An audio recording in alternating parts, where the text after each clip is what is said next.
KaraokeBooks. The Adventures of Huckleberry Finn. Written by Mark Twain. Audiobook. Chapter 19. The Duke and the Dauphin come aboard. 2 or 3 days and nights went by.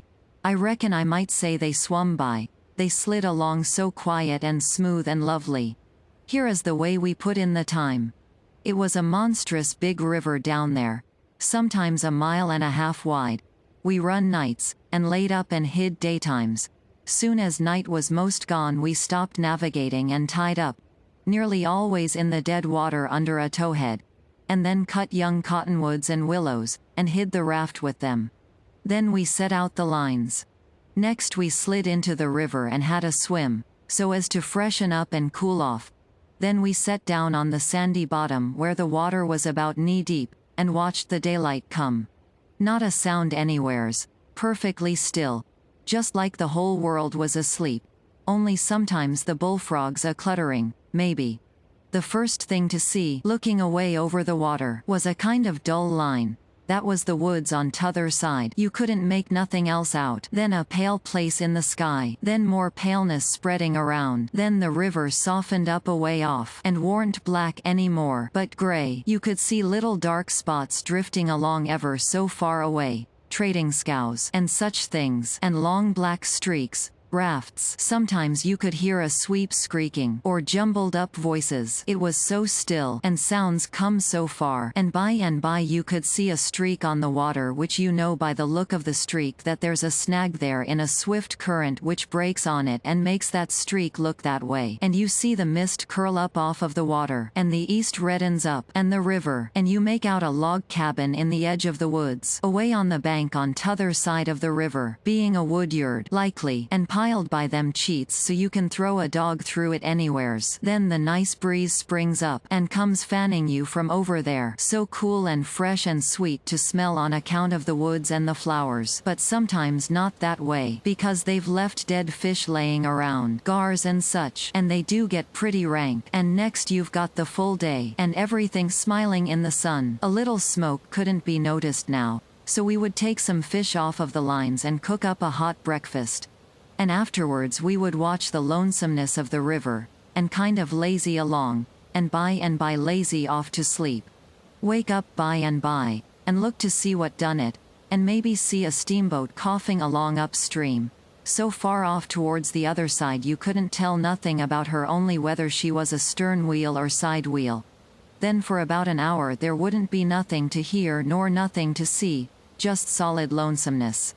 Next you'd see a raft sliding by, away off yonder, and maybe a galoot on it chopping, because they're most always doing it on a raft. You'd see the axe flash and come down. You don't hear nothing.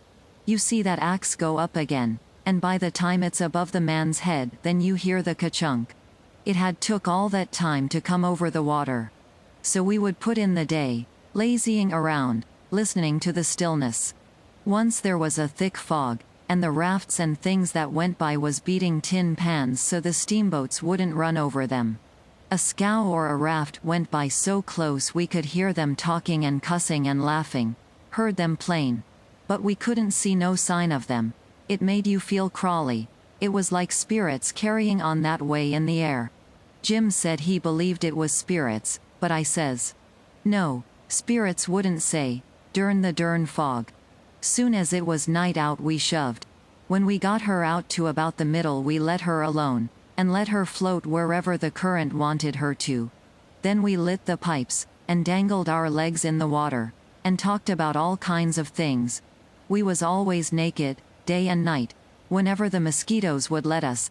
The new clothes Buck's folks made for me was too good to be comfortable, and besides I didn't go much on clothes, nohow. Sometimes we'd have that whole river all to ourselves for the longest time. Yonder was the banks and the islands, across the water, and maybe a spark, which was a candle in a cabin window. And sometimes on the water you could see a spark or two, on a raft or a scow, you know, and maybe you could hear a fiddle or a song coming over from one of them crafts. It's lovely to live on a raft. We had the sky up there, all speckled with stars, and we used to lay on our backs and look up at them, and discuss about whether they was made or only just happened. Jim he allowed they was made, but I allowed they happen. I judged it would have took too long to make so many. Jim said the moon coulda laid them. Well, that looked kind of reasonable, so I didn't say nothing against it, because I've seen a frog lay most as many, so of course it could be done. We used to watch the stars that fell, too, and see them streak down. Jim allowed they'd got spoiled and was hove out of the nest. Once or twice of a night we would see a steamboat slipping along in the dark, and now and then she would belch a whole world of sparks up out of her chimblies, and they would rain down in the river and look awful pretty. Then she would turn a corner and her lights would wink out and her powwow shut off and leave the river still again. And by her waves would get to us, a long time after she was gone, and joggle the raft a bit, and after that you wouldn't hear nothing for you couldn't tell how long, except maybe frogs or something. After midnight the people on shore went to bed, and then for 2 or 3 hours the shores was black. No more sparks in the cabin windows. These sparks was our clock. The first one that showed again meant morning was coming, so we hunted a place to hide and tie up right away. One morning about daybreak I found a canoe and crossed over a chute to the main shore. It was only 200 yards, and paddled about a mile up a creek amongst the cypress woods, to see if I couldn't get some berries. Just as I was passing a place where a kind of a cowpath crossed the creek, here comes a couple of men tearing up the path as tight as they could foot it. I thought I was a goner, for whenever anybody was after anybody I judged it was me, or maybe Jim. I was about to dig out from there in a hurry, but they was pretty close to me then, and sung out and begged me to save their lives. Said they hadn't been doing nothing, and was being chased for it, said there was men and dogs a-coming. They wanted to jump right in, but I says, "Don't you do it. I don't hear the dogs and horses yet. You've got time to crowd through the brush and get up the crick a little ways. Then you take to the water and wade down to me and get in. That'll throw the dogs off the scent." They done it, and soon as they was aboard I lit out for our towhead, and in about 5 or 10 minutes we heard the dogs and the men away off, shouting. We heard them come along towards the crick, but couldn't see them. They seemed to stop and fool around a while. Then, as we got further and further away all the time, we couldn't hardly hear them at all. By the time we had left a mile of woods behind us and struck the river, everything was quiet, and we paddled over to the towhead and hid in the cottonwoods and was safe. One of these fellows was about 70 or upwards, and had a bald head and very gray whiskers. He had an old battered-up slouch hat on, and a greasy blue woolen shirt, and ragged old blue jeans breeches stuffed into his boot tops, and home-knit galluses. No, he only had one.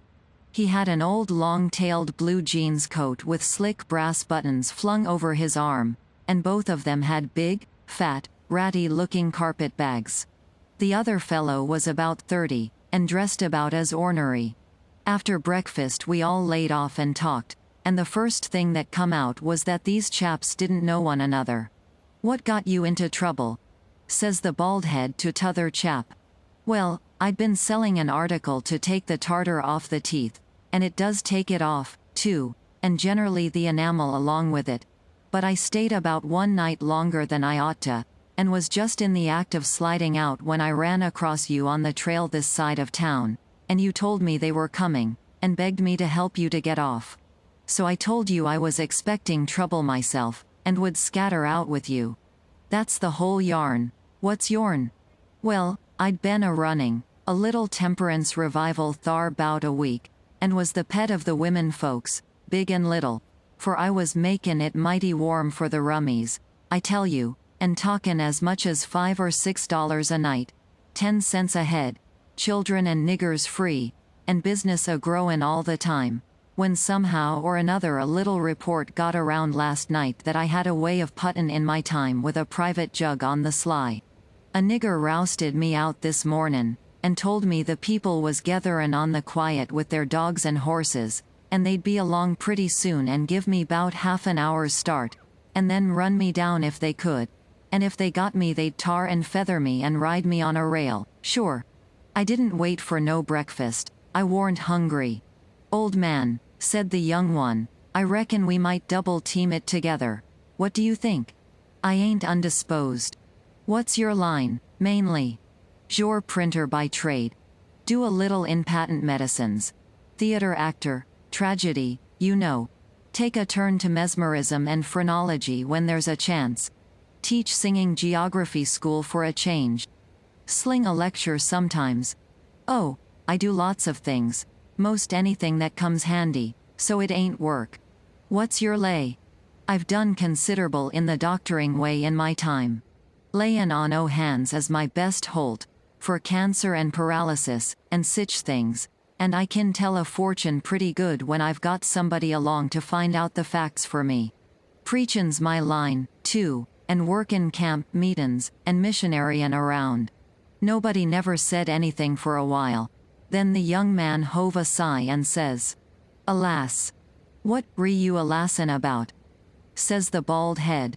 To think I should have lived to be leading such a life, and be degraded down into such company. And he begun to wipe the corner of his eye with a rag. Durn your skin, ain't the company good enough for you? Says the bald head, pretty pert and uppish. Yes, it is good enough for me. It's as good as I deserve. For who fetched me so low when I was so high? I did myself. I don't blame you, gentlemen. Far from it. I don't blame anybody. I deserve it all. Let the cold world do its worst. One thing I know, there's a grave somewhere for me. The world may go on just as it's always done, and take everything from me. Loved ones, property, everything, but it can't take that.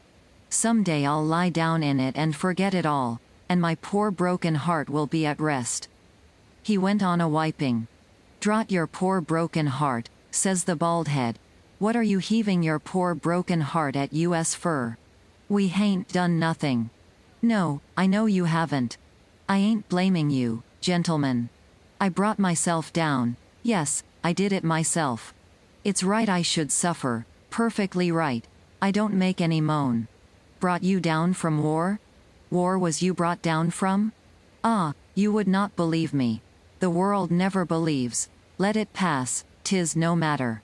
The secret of my birth. The secret of your birth. Do you mean to say? Gentlemen, says the young man, very solemn, I will reveal it to you, for I feel I may have confidence in you. By rights I am a duke. Jim's eyes bugged out when he heard that, and I reckon mine did, too. Then the bald head says, No. You can't mean it? Yes.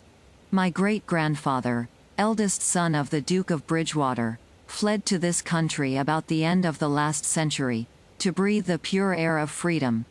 Married here, and died, leaving a son, his own father dying about the same time. The second son of the late Duke seized the titles and estates. The infant real Duke was ignored. I am the lineal descendant of that infant. I am the rightful Duke of Bridgewater.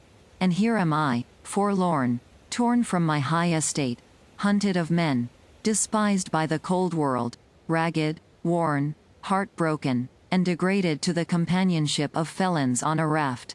Jim pitied him ever so much, and so did I. We tried to comfort him, but he said it warn't much use, he couldn't be much comforted. Said if we was a mind to acknowledge him, that would do him more good than most anything else. So we said we would, if he would tell us how. He said we ought to bow when we spoke to him, and say, Your Grace, or, My Lord, or, Your Lordship, and he wouldn't mind it if we called him plain, Bridgewater, which, he said, was a title anyway, and not a name, and one of us ought to wait on him at dinner, and do any little thing for him he wanted done. Well, that was all easy, so we done it.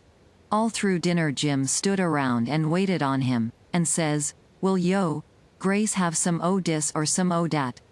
And so on, and a body could see it was mighty pleasing to him.